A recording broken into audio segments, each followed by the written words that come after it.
Bonsoir, je suis contente de vous retrouver en cette fin de semaine qui peut-être a été un petit peu agitée pour vous et arrive le moment de se poser, de se consacrer à notre week-end en toute sérénité, peut-être même de faire le point sur ce que nous avons vécu, ressenti, ce que nous avons fait de bien, ce que nous aurions pu peut-être mieux faire ou faire autrement, et peut-être aussi nous engager à faire différemment à partir de lundi, ou peut-être même à partir de demain, ou peut-être même dans quelques instants. Et là, pour commencer notre moment ensemble, je vous propose, comme maintenant ces derniers jours, un tout petit moment de retour à soi afin de se rendre disponible pour ce moment que nous allons passer ensemble. Et il suffit simplement de fermer les yeux un instant, de se centrer sur sa respiration, avec toujours la même intention d'accueillir tout ce qui vient, tout ce qui est là. Pour une fois, de ressentir quand j'inspire, je me dis j'inspire. Quand j'expire, je me dis j'expire. Et je laisse passer les émotions, les pensées, les sensations physiques. Je reprends un peu de contrôle sur ma vie. J'ai bien droit à cet instant pour me rappeler que j'existe et que ma vie est précieuse.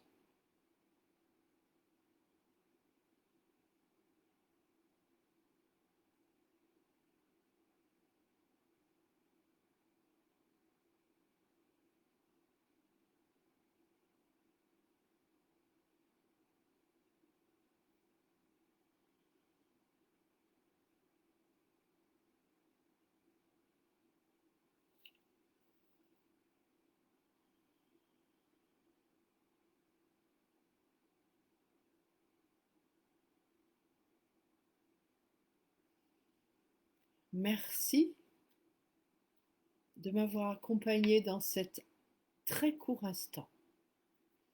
Et je vais vous lire maintenant un texte de Gérard de Nerval qui s'appelle la prière de l'artisan. Dans cette prière, Gérard de Nerval s'adresse à Dieu, s'adresse au Seigneur, parce que il est là dans la tradition chrétienne. Mais chacun peut s'adresser à ce qu'il veut, en tout cas ce qui est supérieur à lui, qui peut être à l'intérieur, comme par exemple notre essence avec le regard de la psychoanthropologie, ou quelque chose de plus grand en soi, peut-être notre ange gardien, peu importe la religion, les traditions, les croyances que vous avez. Il suffit simplement de croire en quelque chose qui nous dépasse, qui est vraiment beaucoup plus grand, beaucoup plus beau que nous. Et peut-être même, sûrement, que ça existe à l'intérieur de nous. La prière de l'artisan. Apprends-moi, Seigneur, à bien user du temps que tu me donnes pour travailler et à l'employer sans rien en perdre. Et je vous rappelle qu'il s'agit à la fois du travail extérieur et du travail intérieur, travail sur soi. Apprends-moi à tirer profit des erreurs passées sans tomber sous le scrupule qui ronge. On appelle ça la culpabilité. totalement inutile. Apprends-moi à prévoir le plan sans me tourmenter, à imaginer l'œuvre sans me désoler si elle jaillit autrement.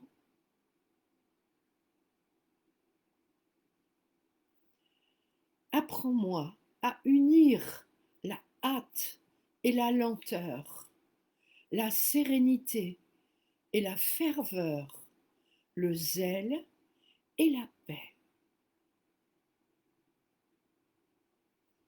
Aide-moi au départ de l'ouvrage, là où je suis le plus faible. Aide-moi au cœur du labeur à tenir serré le fil de l'attention et surtout comble toi-même les vides de mon cœur. Seigneur, dans tout labeur de mes mains, laisse une grâce de toi pour parler aux autres et un défaut de moi pour me parler à moi-même. Garde en moi l'espérance de la perfection, sans quoi je me perdrais d'orgueil. Purifie mon regard. Quand je fais mal, il n'est pas sûr que ce soit mal. Et quand je fais bien, il n'est pas sûr que ce soit bien. Ne me laisse pas oublier que tout savoir est vain, sauf là où il y a le travail. Et que tout travail est vide, sauf là où il y a l'amour. Et que tout amour est creux, qui ne me lie à moi-même et aux autres et à toi. Enseigne-moi à prier avec mes mains, mes bras et de toutes mes forces. Rappelle-moi que l'ouvrage de ma main t'appartient et qu'il m'appartient de te le rendre en le donnant. Que si je fais par goût du profit comme un fruit oublié, je pourrirai à l'automne. Que si je fais pour plaire aux autres, comme la fleur de l'herbe, je fanerai au soir. Mais si je le fais par l'amour du bien, je demeurerai dans le bien. Et le temps de bien et à ta gloire, c'est tout de suite.